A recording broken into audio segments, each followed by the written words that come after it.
Once again, I'm going to give you a far too brief overview of an incredibly important and deep subject, but hopefully it'll just switch your mind onto it and you can be thinking about this now and hopefully dive into it deeper when you have the time, when you have the inclination, and that's musicality.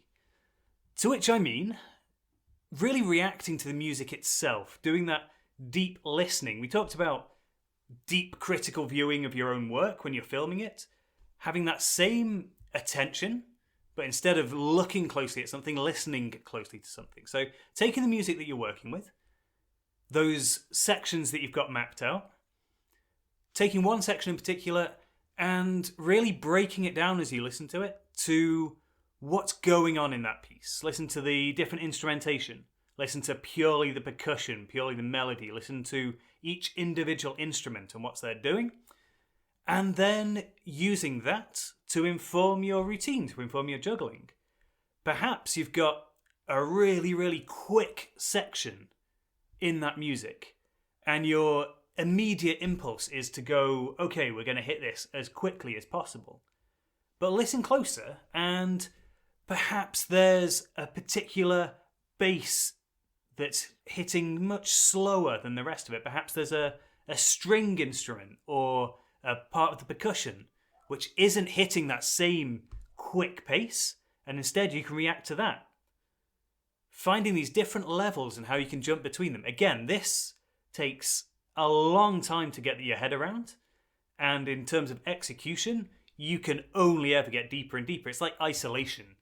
It seems obvious on the surface, but the more you dive into it, the more you discover, and it's this fun kind of discovery of, oh, I can actually react in this particular way to this. Here's an incredibly slow section, but I can just hear those strings are hitting just at this particular frequency that I can really focus on instead. I can have this quickness, this speed that comes out of this slowness. Again, bringing in those ideas of speed and tension and playing with them differently. Perhaps it's an incredibly mellow, slow section of the song, but there's one particular instrument with just this element of tension to it. So play to that, have that tension coming through and really mix these sliders around. This is a great opportunity to use those speed and tension sliders.